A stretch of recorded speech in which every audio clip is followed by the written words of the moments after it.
का सारा area under graph ले लेना है और जो एरिया अंडर ग्राफ से आपके पास चार्ज आ जाएगा, फिर उसने कहा है कि best estimate of energy transferred, फिर एनर्जी का फार्मूला लगाएं, V is equal to W/Q।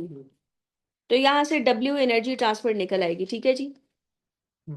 अच्छा, मेन मसला ये होता है कि फार्मूलाज का यूज भी आना चाहिए, जो कि आपको क्वेश्चन करने से ही आता है कि ये एनर्जी निकालने का, अगर आपको चार्ज हो आपके पास और पोटेंशियल भी देखें, इस क्वेश्चन में गिवन है, पोटेंशियल गिवन है, चार्ज निकालोगे एरिया अंडर ग्राफ से, फिर formula V is equal to W/Q लगाओगे तो आंसर निकल आएगा जी। ठीक है जी, आगे चलते हैं। मैं बार बार कह रही हूँ, अगर खुद से सवाल नहीं किए हुए होंगे और मेरा बस आप देखते रहेंगे, फार्मूला फलाना लगा रहे हैं, फलाना कर रहे हैं, तो आपको नहीं आना। कहता है एक लेंथ ऑफ वायर है connected into an electrical circuit, current in the wire is measured, which change on its own could increase the current in the wire. कहता है करंट किससे इंक्रीज होगा?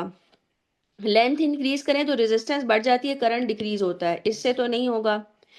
रेडियस इंक्रीज करेंगे तो रेजिस्टेंस कम हो जाती है, इससे इंक्रीज हो सकता है। रेजिस्टेंस बढ़ाएं तो फिर भी करंट कम होता है सर्किट में। अगर रेजिस्टिविटी तार की बढ़ाएं तो तब भी आपको पता है रेजिस्टेंस बढ़ेगी, रेजिस्टिविटी बढ़ाने से रेजिस्टेंस बढ़ेगी तो करंट कम होगा, तो ये फिर बी पार्ट है। Question 35, a cell is described as having an EMF of 6 volt. What does this mean? कह रहे हैं कि 6 वोल्ट EMF का क्या मतलब है। बहुत प्यारा सवाल है, मुझे पसंद आया था कि इससे जरा EMF का कॉन्सेप्ट क्लियर होगा। कह रहे हैं कि 1 coulomb of charge always dissipates 6 joules of energy in internal resistance of the cell. बेटा ईएमएफ को ऐसे डिफाइन नहीं करते। ये जो डिफाइन किया हुआ है, ये मुझे बताएं कि ये उन्होंने किस चीज को डिफाइन किया हुआ है। कैन एनीवन टेल कि 1 coulomb of charge always dissipate 6 joules of energy in the internal resistance, ये किस चीज की डेफिनेशन है? Potential difference over internal EMF. Potential difference के ऊपर जो होता है उसको वी लॉस्ट बोलते हैं। लॉस। ठीक है, यानी इंटरनल रेजिस्टेंस के क्रॉस जो पोटेंशियल ड्रॉप होता है वो होगी energy dissipated per unit charge, है ना, पर 1 कूलम चार्ज। तो ये है energy dissipated across the internal resistance, यानी ये वो वर्क डन है जो कि चार्ज जब करेगा, जब उसमें से इंटरनल रेजिस्टेंस में से गुजर रहा होगा। तो ये इसलिए देखे ना, मुझे इस तरह के सवाल बड़े पसंद होते हैं कि उनमें क्या होता है कि हर लाइन में कोई नई बात पता चल रही होती, कोई नई थ्योरी, कोई नया कॉन्सेप्ट क्लियर होता है। बी पार्ट में कह रहा है 1 electron gains 6 joules of energy when passing through the cell. क्या ये ईएमएफ है? वाई, क्यों नहीं है ये ईएमएफ? वजह बताएं, इसमें क्या गलती है जो ये ईएमएफ नहीं है? एनीवन इन ऑनलाइन क्लास में जो बच्चे हैं वो भी मुझे बता सकते हैं कि बी पार्ट क्यों गलत है? मैम ईएमएफ तो अक्रॉस द सेल होगा, अक्रॉस द सोर्स। तो ये अक्रॉस द सेल ही है। इलेक्ट्रॉन्स बोले हुए। मैम हाँ जी, 1 इलेक्ट्रॉन गेन नहीं होता, 1 कूलम गेन होता है। क्या बात है जी, देखें, शाबाश। ये जी रूल के मुताबिक जो डेफिनेशन है वो energy 6 joules of energy dissipated across the cell, तो वो 1 कूलम है, यानी पर यूनिट चार्ज होता है। 1 इलेक्ट्रॉन नहीं होता, 1 कूलम चार्ज होगा पर यूनिट चार्ज। ये यूनिट चार्ज बनता है, यानी चार्ज की यूनिट कूलम होती है यार। तो एक इलेक्ट्रॉन पे कितना चार्ज होता है? 1.6 इंटू 10⁻⁻19 कूलम, तो वो गलत होगा। There is a potential difference of 6 volt applied across an external circuit connected to the cell. ये वाली चीज क्या होती है यार? ये टर्मिनल पोटेंशियल होता है ना। सी पार्ट में टर्मिनल पोटेंशियल एक्सप्लेन किया हुआ है। तो ये इसका आंसर है जी डी पार्ट, क्योंकि उसने कहा है कि 1 coulomb of charge passing through the cell, तो 6 joules of chemical energy is transformed into electric potential energy. सही है जी। तो यही डेफिनेशन मैंने आपको समझाई हुई थी कि ईएमएफ क्या होती है, कि chemical energy converted into electric potential energy per unit charge. 38 करवा जी। 36 पहले तरीका 36 समझ नहीं आता। मैं, अच्छा, 36 में यार यूं है ना कि ये आर आर और आर पैरेलल में लगे हुए हैं, तो ये इसका जो टोटल रेजिस्टेंस होगी R/3। को एक तरीका यही समझाया था ना कि टोटल रेजिस्टेंस इसकी निकल आएगी R/3, इसकी टोटल रेजिस्टेंस आ जाएगी R/2 और इसकी R आ गई। अब ये तीनों आपस में सीरीज में है, तो R plus R/2 plus R/3, फिर आप इन सबका एलसीएम ले लेंगे और एलसीएम में ये 6 आ जाएगा और ये 6R plus 3R plus 2R बचे। ठीक है, ये ऊपर आ जाएगा 11R/6, तो ये सी पार्ट हो गया। ठीक है, ये बाकी सीरीज में मैंने इनको ऐड कर दिया था। आगे आ जाए जी। फोन ना साथ यूज करें भाई, वो मुझे दे दें फोन, ये आपको नहीं जीने देगा फोन। कॉल आई थी। हाँ, कॉल मैं रिसीव करती हूँ ना, फिर मैं सही से रिसीव करूंगी, आइंदा नहीं करेंगे कॉल पे। Three resistors are connected in series with battery as shown. That battery has negligible internal resistance. What is the potential difference across 180 ohm? कहता है यहाँ पे potential difference क्या है बेटे, आपको तरीका बताया हुआ है कि हाँ, V out is equal to 180 divided by total resistance। आसान बोले जी। आई टोटल से भी आ सकता है। आ सकता है, आसान तरीका मैंने तुम लोगों को बताया हुआ है। टोटल रेजिस्टेंस नीचे आ जाती है, मल्टीप्लाइड बाय इनपुट पोटेंशियल।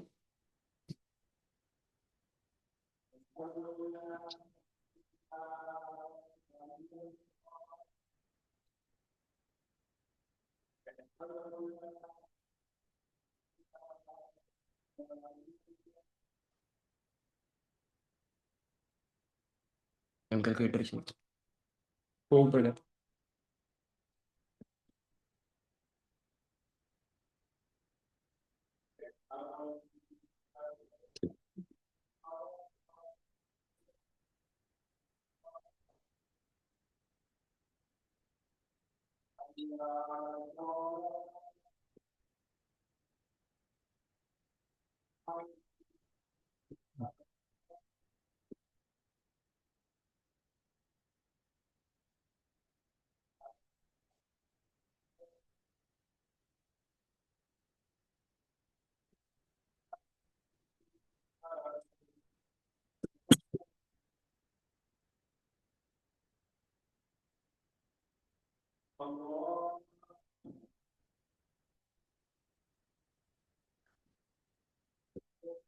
समझ आ गई जी।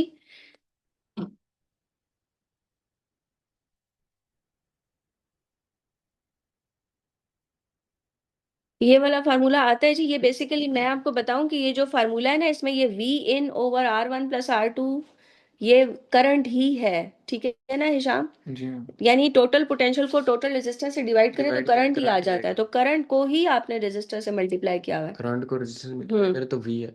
जी बिल्कुल। तो ये जी हमने कर लिया क्वेश्चन नंबर 38 जी। ये ऊपर वाला जो फार्मूला 180, अगर ये हम वो वाला रेजिस्टेंस ऊपर रखेंगे जिसके क्रॉस वोल्टेज लगाओ, जी बिल्कुल, अगर ये 150 के क्रॉस तो लगाओ 150 ऊपर आ जाता, ठीक है, क्योंकि बेसिकली ये सारा जो है ना, ये चीज ये करंट ही है तो आपका जी जिसके क्रॉस यानी निकालना है पोटेंशियल, उसकी रेजिस्टेंस मल्टीप्लाई बाय करंट की वैल्यू। जी and current is 6 divided by total resistance, 6 क्योंकि टोटल पोटेंशियल है आपका। आगे चले जी। ये बहुत अच्छा सवाल है, बहुत अच्छा सवाल है। कह रहा है कि एक पोटेंशियोमीटर सर्किट है जो कि यूज हो रहा है to determine the unknown EMF of the cell X. कहता है कि सेल एक्स है, उसकी ईएमएफ हमें नहीं पता, और उसकी क्या करना है, is use to determine unknown EMF of the cell X. कहता है कि in the circuit shown E is a cell with an EMF that is known accurately. Q R जो है पोटेंशियोमीटर की तार है, और ये एक मूवेबल कॉन्टेक्ट है S. Contact S is connected to the galvanometer and to the cell. What is not necessary requirement to determine the EMF of the cell x of the circuit. अच्छा, अब मैं एक बात बताऊं कि आपको याद होगा कि एस जो है वो नल पॉइंट होता था, ठीक है, जिसमें आपको याद होगा कि ये रीडिंग क्या होती है गैल्वेनोमीटर की, जीरो रीडिंग होती है, ठीक है ना? इसका मतलब है, मैंने आपको समझाया था कि करंट नीचे नहीं जाता। और मैंने एक और बात आपको समझाई थी कि potential across Q S will be equal to the potential of the battery. यानी potential of Q S is equal to potential of the cell X. ये दो बातें आपको पता होनी चाहिए। अच्छा, अब अगर मुझे ये बताएं कि निचले पाथ पे अगर करंट नहीं है, तो इस बैटरी का अगर कोई इंटरनल रेजिस्टेंस होगी, तो उसके अक्रॉस तो कोई पोटेंशियल ड्रॉप होगा ही नहीं। ये बात समझ आई है? यानी सेल एक्स में for for cell X for cell X V lost is zero. V lost zero होगा सेल एक्स के लिए। तो अगर वी लॉस्ट जीरो होगा तो इसका मतलब है कि आपको पता है वी लॉस्ट की वैल्यू क्या होती है, यानी आई इंटू आर। तो इसका मतलब है कि आपको सेल एक्स की इंटरनल रेजिस्टेंस को मालूम करना जरूरी है ही नहीं, उसकी जरूरत ही नहीं है आपको। तो इसमें इन्होंने कहा है कि कौन सी चीज जरूरी नहीं है, तो सेल एक्स की इंटरनल रेजिस्टेंस की जरूरत नहीं है हमें। तो खैर सवाल पढ़ते हैं, EMF of cell X must be lower than EMF of the cell E. ये ट्रू है कि इसकी ईएमएफ कम होनी चाहिए इस वाली से, क्योंकि इस वाली ने करंट को पूरे सर्किट में ड्राइव करना होता है, और यानी ये बड़ी पोटेंशियल होती है, और इस सेल की जो नीचे लगा हुआ होता है जिसकी मालूम करनी होती है उसकी छोटी होती है। ये रूल है, ये मस्ट होना चाहिए, तो ये तो जरूरी है। वैसे अगर वो में बड़ी नीचे वाली फिर क्या होता है? फिर बेटा क्या होगा कि फिर ये करंट ड्राइव करेगी ना, फिर इसमें से करंट फ्लो करेगा, फिर आप वो बैलेंसिंग पॉइंट निकालना आपके लिए मसला बनेगा। बैलेंसिंग पॉइंट तभी आएगा आपका जब ऊपर वाली जो पोटेंशियल है ना वो काम कर रही होगी, यानी ऊपर वाली ड्राइव करेगी सर्किट में करंट, यानी इसकी वजह से करंट फ्लो करेगा, वो नीचे जा रहा होगा। लेकिन आप जब बैलेंस पॉइंट मालूम करेंगे तो नीचे करंट जाना बंद हो जाएगा। अगर ये ड्राइव करेगी तो फिर इसमें तो कभी करंट जीरो होगा ही नहीं, तो फिर बैलेंस पॉइंट नहीं मालूम होगा, और इसका पोटेंशियल और ये पोटेंशियल बराबर नहीं होंगे। फिर बैलेंस पॉइंट होने पे पोटेंशियल बराबर होते हैं, यानी नीचे करंट जीरो तभी आएगा जब ये पोटेंशियल इसका छोटा हो, यानी ये बंद कर दे अपना काम। तो आगे आता है, internal resistance of the cell X must be known. ये गलत है जी, इसकी जरूरत ही नहीं होती, क्योंकि वी लॉस्ट सेल एक्स में जीरो होगा क्योंकि नीचे तो करंट ही नहीं है। तो ये बी पार्ट इसका आंसर है। लेकिन आगे पढ़ लें, the lengths Q S and Q R must B determined accurately. Yes, Q S और क्यू आर को सही से मालूम करना चाहिए, क्योंकि रेशो मेथड से ही आपने इधर का पोटेंशियल निकालना होता है। क्योंकि अच्छा, क्यू आर कैसे मालूम, क्यू आर क्यों एक्यूरेटली मालूम करना होता है, क्योंकि मैं कहूंगी कि ई क्यू आर पे जो पोटेंशियल है वो कितना है, ई है। मेरी बात समझ रहे हैं आप सब लोग कि क्यू आर पे पोटेंशियल क्या है, ई है। तो रेशो मेथड लगाऊंगी कि अगर क्यू आर पे इतना पोटेंशियल है तो क्यू एस पे पोटेंशियल क्या होगा, ई bye Q R multiplied by Q S. Ratio method से आप क्यू एस का पोटेंशियल निकाल लेंगे, यानी क्यू एस का पोटेंशियल इससे आएगा। अब ये सीन क्या होने वाला है कि क्यू एस की वैल्यू लेंथ में यानी मीटर्स में आपको मालूम होगी, क्यू आर की वैल्यू भी मीटर में मालूम होगी, और आपकी जो पोटेंशियल है क्यू एस के क्रॉस वो निकल आएगा, और वही पोटेंशियल आपका सेल एक्स का भी होगा। So that's why you need to know QR and QS accurately. It is a must thing. Because इसी से ही आप क्यू एस का पोटेंशियल निकालोगे, जो कि आप इक्वेट करोगे एक्स बैटरी का पोटेंशियल भी वही होगा। लास्ट पार्ट देखिए, क्यों मैं एक एक चीज पे काम कर रही हूँ, मेरे पास वक्त है और मेरे पास टाइम है, तो मैं आपको समझा सकूं कि कॉन्सेप्ट क्लियर होगा। मैं बार बार कहती हूँ कॉन्सेप्ट क्लियर होगा तो फिजिक्स ऐसे आपके लिए भागेगी। लेकिन अगर आपने रट्टा लगाया हुआ है कि चार ऑप्शन में से बस मुझे ये पता है कि यार इंटरनल रेजिस्टेंस की जरूरत नहीं होती, लेकिन देखिए ना, सी पार्ट को एक्सप्लेन करने से आपको कितनी नई बात पता चली होगी कि यार हम रेशो मेथड से पोटेंशियल अक्रॉस क्यूएस निकालते होते हैं, तो हमें क्यू आर और क्यू एस की लेंथ जरूर एक्यूरेटली पता होनी चाहिए। अब कोई पेपर में अगर नए पेपर में कोई सवाल आ जाए कि बताएं कि क्या चीज मस्ट है, तो ये चीज मस्ट है ना, ये जो बाकी सारी चीजें ए सी और डी मस्ट है, ये आपको पता होनी चाहिए। तो दैट्स वाई ये मैं इतनी डिटेल में समझा रही हूँ, आप इसको जाया मत समझिएगा। कहता है resistance of the wire Q R must be proportional to its length. Yes, ये तो नेसेसरी होता है बेटा, ये तो पता ही है हमें कि ए वाला क्या समझ नहीं आया, ए वाला कहते हैं कि EMF of the cell X must be lower than EMF of the cell E, क्योंकि ऊपर वाली बैटरी ने हिशाम करंट पूरे उसको चार्ज, सर्किट में। हाँ, उस बैटरी को चार्ज करना है नीचे वाली को, एक्स को। नहीं चार्ज नहीं करते, नल पॉइंट निकालते हैं ना। असल में होता यूं है कि हम ऐसा पॉइंट ढूंढ लेते हैं जहां पे ये क्यू एस का पोटेंशियल और इसका पोटेंशियल बराबर हो जाएगा, तो नीचे करंट जाना बंद हो जाएगा। नल पॉइंट जैसे ही आता है ना, तो जब इधर पोटेंशियल इक्वल होगा तो हमें पता चल जाएगा कि नीचे वाले सेल का पोटेंशियल क्या है। अगर इस बैटरी का पोटेंशियल कम हुआ ई का और इसका ज्यादा हुआ, तो इसमें से तो करंट कभी जीरो फिर होगा ही नहीं, ये तो हमेशा ही करंट कंडक्ट करती रहेगी ना बैटरी। जबकि आपने क्या तरीका ढूंढना होता है, कौन सा आपने वो इंतजार करना होता है सिचुएशन का कि यार इसमें करंट जीरो हो जाए किसी तरह, यानी गैल्वेनोमीटर रीडिंग नल पॉइंट आ जाए। तो दैट्स व्हाई ई का जो पोटेंशियल है वो ग्रेटर होना चाहिए। लास्ट पार्ट है जी, सॉरी ये सेकंड लास्ट है, न्यूक्लियस है यूरेनियम का, अंडरगो करे सीरीज ऑफ डिके में, during the series of decay. इस तरह के सवाल में समझ में आता मैं अभी आपको बेटा करके देती हूँ, अभी 2 मिनट में समझ आ जाएंगे। यूरेनियम है, अंडरगो कर रहा है series of decay, during series of decay 2 alpha and 1 beta are emitted. 2 alpha निकल रहे हैं, 1 बीटा निकल रहा है। आपको जनरल फार्मूला आना चाहिए डिके का। जनरल फार्मूला लिखती हूँ कि अगर आपका ये पेरेंट न्यूक्लियस है ए जी, जी उसका प्रोटॉन नंबर, ए न्यूक्लियॉन नंबर, और ए में से जी को माइनस करें तो न्यूट्रॉन आ जाते हैं। तो अगर अल्फा डिके होगा तो अल्फा का क्या होता है जी, सिंबल 2 4। तो जो डॉटर न्यूक्लियस बनेगा वो आ जाएगा A-4 एंड Z-2। और बीटा डिके का जनरल आप फार्मूला बताएं जी। अगर पेरेंट न्यूक्लियस ये है तो बीटा पॉजिटिव, अच्छा ये बीटा नेगेटिव है तो मैं बीटा नेगेटिव ही लिखती हूँ। बीटा नेगेटिव में आ जाएगा जी डॉटर न्यूक्लियस में क्या, Z+1 और ऊपर A। ये आपको पता होना चाहिए। साथ में न्यूट्रिनो आएगा, एंटी न्यूट्रिनो आएगा, ठीक है। अब मुझे बेसिक फार्मूला पता है। कहता है कि वो कह रहे हैं कि as a result a nucleus of actinium is formed, what is the correct notation for the nuclide of actinium. आप जनाब ये करें ये जरा। आंसर जी बेटा।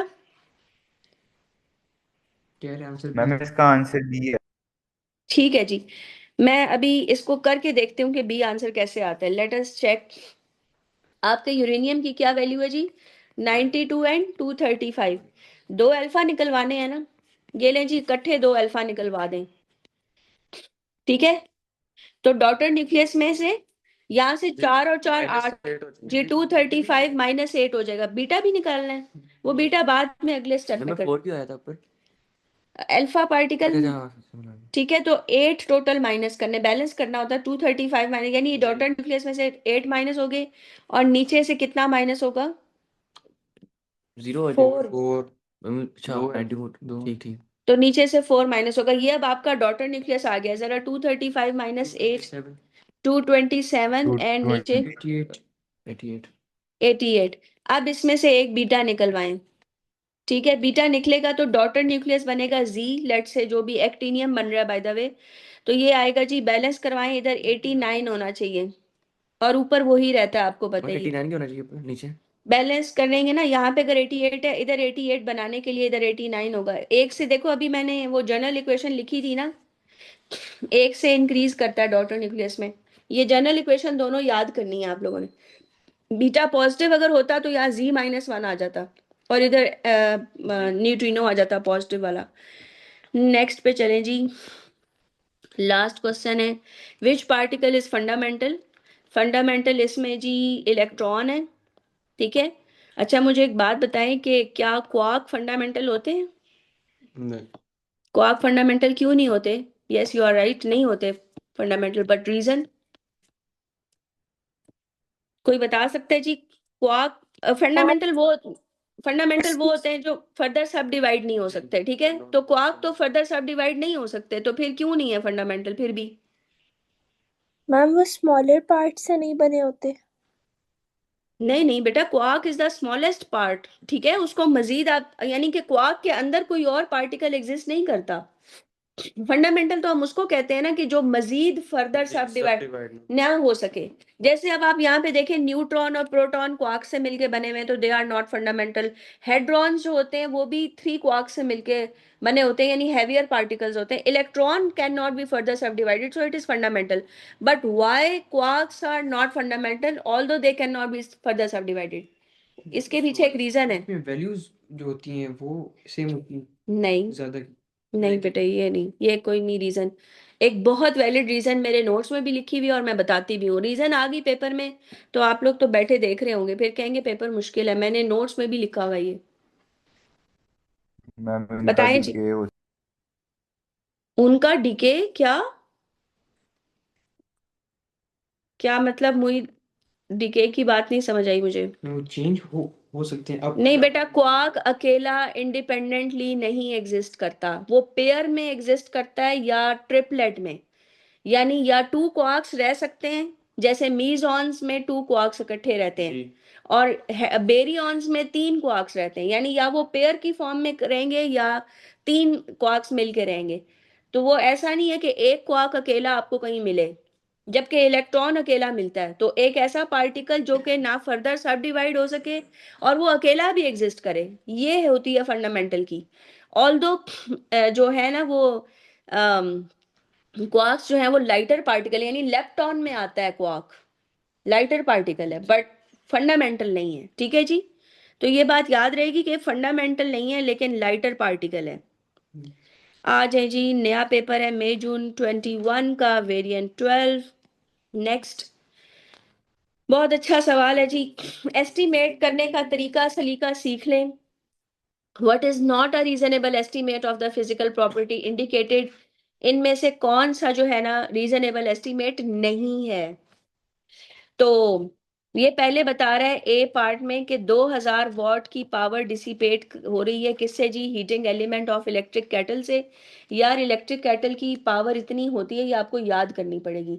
ये जितने भी हमारे जो जूसर हो गए, मशीन जैसे कीमा बनाने वाली मशीन या कोई और ये प्रोसेसर होते हैं, फूड प्रोसेसर्स किचन में पड़े हुए, ये 2000 वॉट के करीब आसपास इनकी इलेक्ट्रिकल वो होती है।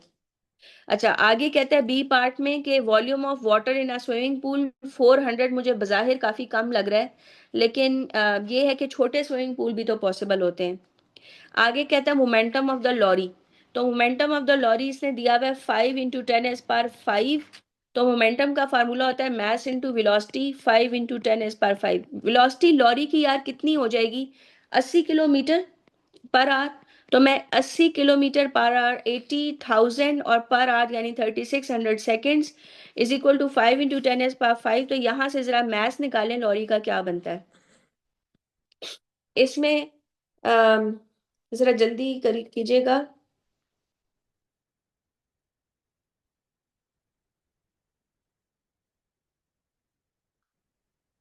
अ,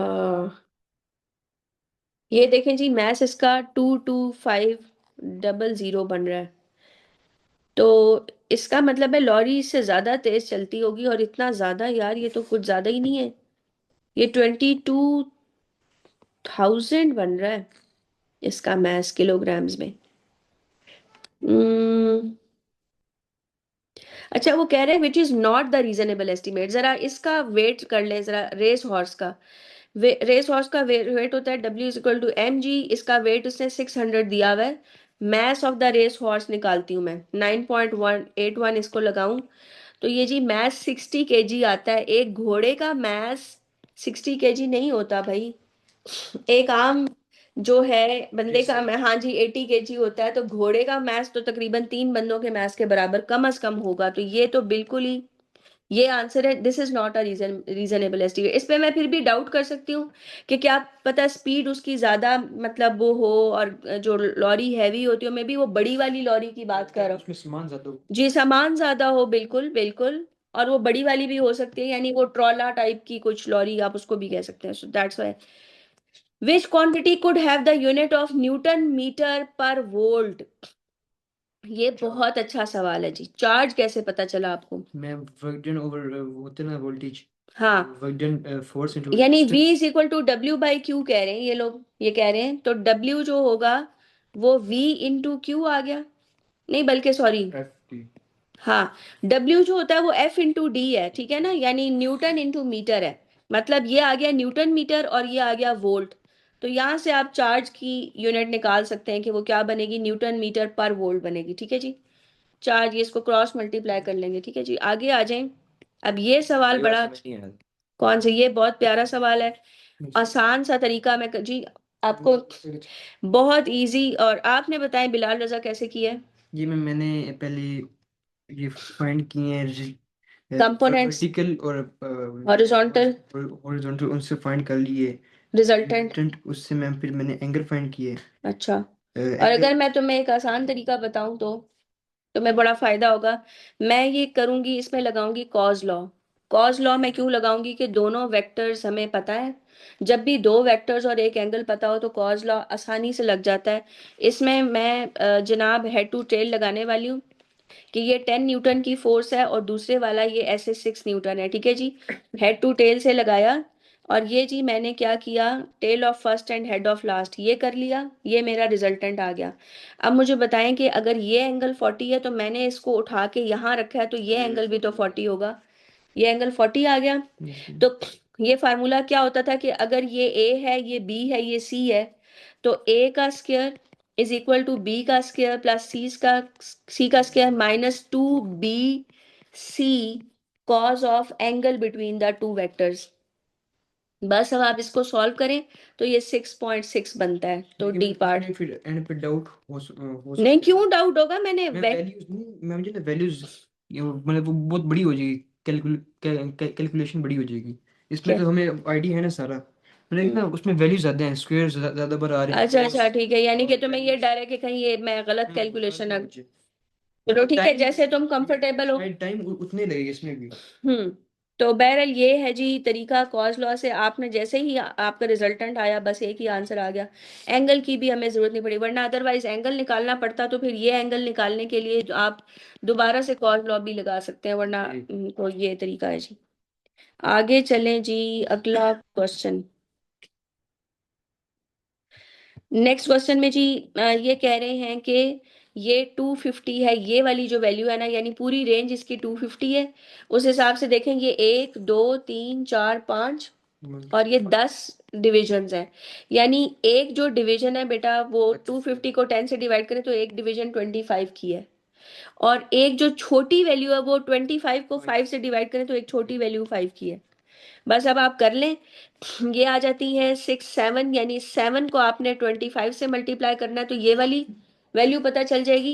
फिर ये 3 पे है ना, उसमें फिर आप 15 ऐड कर देंगे, जो भी आंसर आएगा उसमें 15 ऐड करेंगे, 190 आता है जी।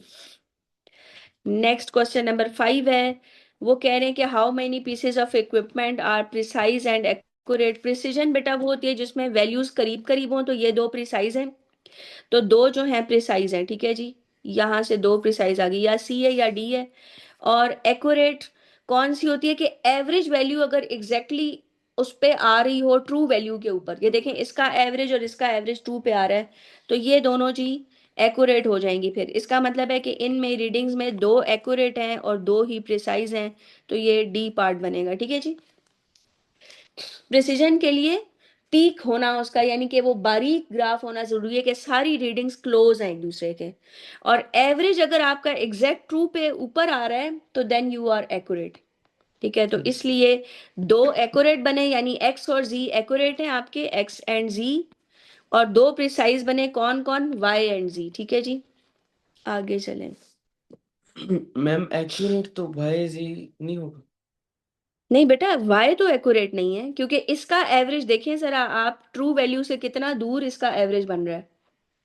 वाई वाई की जो ट्रू वैल्यू है वो वी है ना, वी देखें इधर राइट साइड ट्रू पे। वैल्यू भी है। हाँ जी, तो उसका एवरेज देखें, वो जो ग्राफ है पतला सा बना हुआ, तो उसका एवरेज तो ये यहाँ लेफ्ट पे आ रहा है उसका एवरेज, ऐसे ही है। so that's why y is not accurate although it is precise। Next है जी क्वेश्चन, वेलोसिटी टाइम ग्राफ है बच्चों।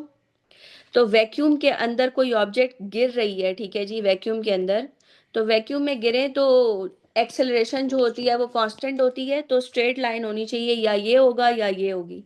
वेलोसिटी टाइम ग्राफ का एक्सेलरेशन कांस्टेंट होगा, लेकिन जब आप गिर रहे हैं तो वेलोसिटी इंक्रीज करेगी बच्चों, तो वेलोसिटी इंक्रीज करेगी, डिक्रीज नहीं करेगी, तो ये डी ऑप्शन होना चाहिए कि एक तो वेलोसिटी इंक्रीज करेगी और दूसरा कांस्टेंट होगी 9.81।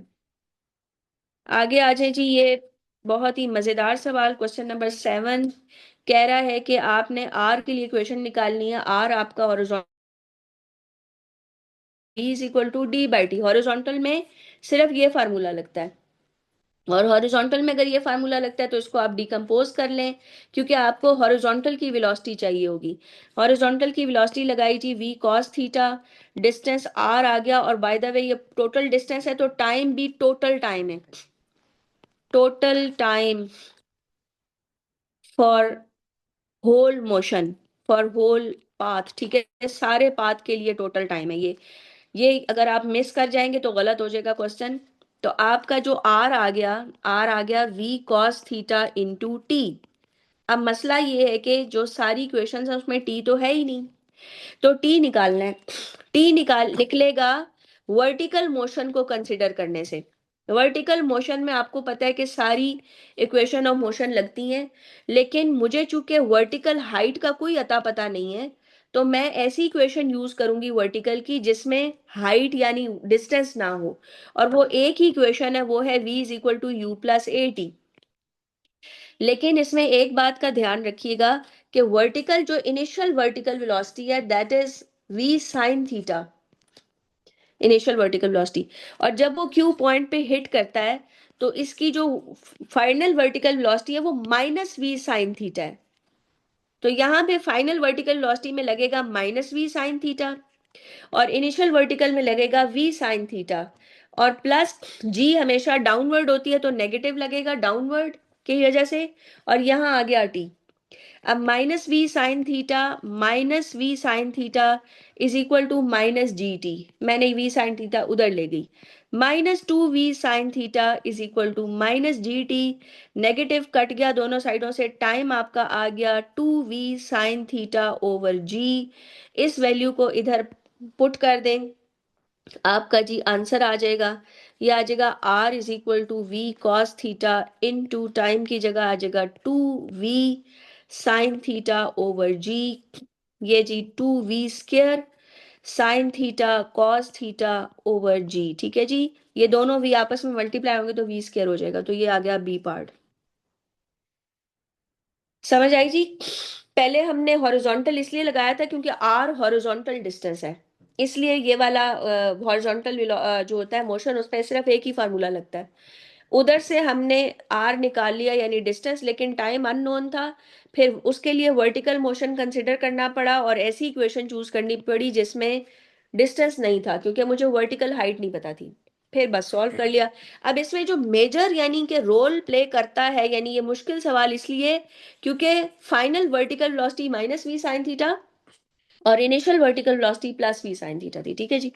पंखा चलाना तो चलाना। नहीं आगे आ जाते हैं जी नेक्स्ट क्वेश्चन में, क्वेश्चन नंबर 8। ये है जी क्वेश्चन नंबर 8 में ये बुक पड़ी हुई है, उसका वेट है वर्टिकली डाउनवर्ड एक्ट कर रहा है, उसने कहा है कि reaction force of the weight क्या होगा। Weight of the book by the way आपको पता होना चाहिए, वेट ऑफ बुक का मतलब क्या है। इसको इस तरह इसको सही बोलने का तरीका है gravitational pull of earth on book. ये है आपका असली तरीका लिखने का वेट को। तो अगर gravitational pull of earth on the book है तो रिएक्शन में क्या होगा, gravitational pull of, earth from the गलत, of book on earth, yes, gravitational pull of book, यानी बुक खींचेगी अब किसको, अर्थ को, ठीक है। पहले अर्थ किताब को खींच रही थी, अब किताब अर्थ को खींचेगी, तो ये एक्शन और रिएक्शन पेयर है। आगे आ जाए जी, कहते हैं कि 4 बॉल्स हैं और दोनों के सबके मैसेज दिए हुए M4M, ठीक है, यानी बी और डी का जो मैस है वो सबसे ज्यादा है और ए और सी का मैस सेम है, M है। लेकिन कह रहे हैं कि विंड नहीं है लेकिन एयर तो है ना। कह रहे हैं कि कौन सी बॉल पहले ग्राउंड को हिट करेगी, क्या ख्याल है आपका। बी क्यों, उसका मैस ज्यादा और जिन्हें डायमीटर कम है, तो डायमीटर कम होने से क्या होता है, pressure air resistance air resistance कम होगी, ठीक है ना। प्रेशर नहीं, एयर रेजिस्टेंस। तो एफ नेट का फार्मूला लगाओगे ना तुम, W माइनस आर, ठीक है। तो वेट भी ज्यादा है और एयर रेजिस्टेंस भी एज कंपेयर टू डी इसकी कम होगी, तो ये ज्यादा तेजी से नीचे गिरेगी, यानी एक्सेलरेशन यानी रिजल्टेंट फोर्स ज्यादा किस पे लगेगी, बी पे। अगर रिजल्टेंट फोर्स ज्यादा लगेगी तो एक्सेलरेशन भी इसकी ज्यादा होगी। मैं क्यों, मेरी एक बात, मैं आप सब स्टूडेंट्स को एक बात कहूंगी, बेटा मेरी एक बात को ना लिख लें कहीं पे अपने पास कि एमसीक्यू में ना राइट आंसर चूज कर लेना कोई कमाल नहीं होता। एमसीक्यू में राइट आंसर की रीजन ढूंढना और गलत आंसर को रॉन्ग प्रूव करना वो कमाल है। अगर आपकी फिजिक्स ऐसी है कि आपको बिल्कुल सही से पता है कि रॉन्ग जो वो ऑप्शन है वो रॉन्ग क्यों है, और करेक्ट ऑप्शन करेक्ट क्यों है, तो फिर मैं कहूंगी कि आपकी डिस्टिंक्शन आ सकती है, फिर इसका मतलब है कि आपकी फिजिक्स वाकई अच्छी हो गई है और अब आप जो है ना कुछ कुछ कॉन्फिडेंट होना चाहिए आपको। लेकिन फिर भी मैं ये कहूंगी कि आप हमेशा ये कोशिश करते रहें कि अपने दिमाग से पूछते रहा करें कि यार इसकी ये मैंने करेक्ट तो कर लिया, वजह क्या है। तो जैसे अक्सर बच्चे आंसर तो ठीक निकाले, इसलिए मैं अब सारे सारे सवाल कर रही हूँ ताकि आप लोगों ने क्वेश्चन किए होंगे, ताकि अगर आपने पहले से किए हुए आपको अपनी रीजनिंग, और अब मैं आप साथ साथ आपसे रीजनिंग भी पूछती जाऊंगी ताकि आपका भी पॉइंट ऑफ व्यू मेरे मुझे पता चल जाए और मैं आपको करेक्ट कर सकूं। इसमें आपने शर्मिंदा नहीं होना कि यार मेरा तो ठीक था लेकिन मैं गलत सोचा था, इससे कोई फर्क नहीं पड़ता। अगर आज आप ठीक हो जाते हैं तो कम से कम 1 महीने बाद आपका पेपर तो बहुत अच्छा हो जाएगा ना, ग्रेड तो बहुत अच्छा आ जाएगा। तो इज इट क्लियर कि रिजल्टेंट फोर्स सबसे ज्यादा बी पर है, क्योंकि इसकी एयर रेजिस्टेंस इस पे कम एक्ट करेगी, क्योंकि इसका डायमीटर, क्योंकि एयर रेजिस्टेंस किन 3 बातों पे डिपेंड करती है, बोले जी। एयर रेजिस्टेंस 3 चीजों पे डिपेंडेंट होती है। Number 1, weight. Surface area. बेटा वेट बिल्कुल भी नहीं, सरफेस एरिया और velocity. Velocity of the object, velocity of object. Number 3, diameter. ना, वो तो एरिया में आ गया ना, जाहिर है डायमीटर ज्यादा हो। जी नहीं, मास और वेट पे तो बिल्कुल भी नहीं बेटा, एक्सीलरेशन। नहीं। Surface area of the object जिसमें डायमीटर या उसका सरफेस एरिया उसमें आ जाता है, अगर गोल कोई चीज है, जैसे अगर कोई ऐसे डिस्क सी फेंक रही हूँ तो उसका डायमीटर सरफेस एरिया उससे पता चलेगा।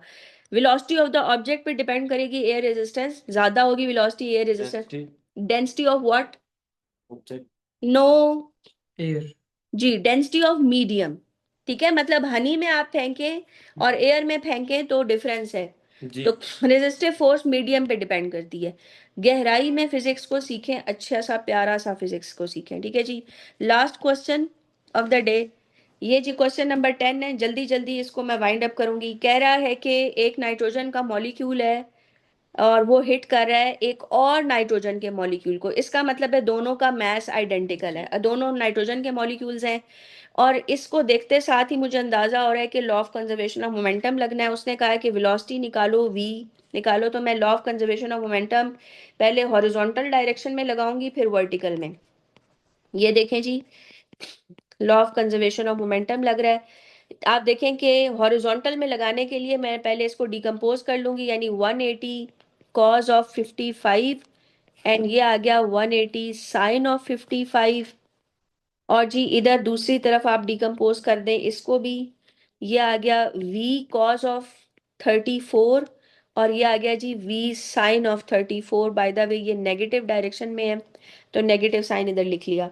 अब देखें ये वाला चूंकि रेस्ट पे है तो इसका मोमेंटम 0 हो जाएगा और इसका मोमेंटम m इंटू 320 हो गया, इज इक्वल टू इसका मैस भी m ही है, लेकिन उसकी हॉरिजॉन्टल वेलोसिटी मैंने चूज करनी है। चूंकि मैंने ये लॉ जो है वो हॉरिजॉन्टल में लगाया है तो हॉरिजॉन्टल वाली वेलोसिटी लगाऊंगी, यानी 180 कॉस ऑफ 55 प्लस डायरेक्शन, चूंकि दोनों वेलोसिटीज की सेम है इसलिए इसके साथ भी प्लस आ रहा है, तो m into V cos of 34। ठीक है जी, यहां से m कॉमन लेके इसके साथ कैंसिल हो जाएगा, यानी ये इक्वेशन बन जाएगी 320 is equal to 180 cos of 55। By the way अगर आप इसको सॉल्व करें तो ये आता है जी 100 आंसर आता है, तो 100 प्लस v कॉज ऑफ 34 और आप इसको जब सॉल्व करेंगे तो आपकी v की वैल्यू निकल आएगी। 260। ठीक है, हाँ जी। अच्छा मैं आपको एक और बात बताऊं कि यही सवाल वर्टिकल में भी लगने से हो जाना, जरा वर्टिकल में लगाना सीखे ना, आप लोगों को आता नहीं होता। वर्टिकल में लॉ लगाएं जरा। ठीक है, मैं यहाँ पे वर्टिकल में लगाती हूँ m1u1 plus m2u2 is equal to m1v1 plus m2v2। Vertical में बताएं जी, law of conservation of momentum में वर्टिकल में दोनों का मोमेंटम वर्टिकल डायरेक्शन में कोई वेलोसिटी है ही नहीं, तो इनका दोनों का मोमेंटम वर्टिकल में नहीं होगा।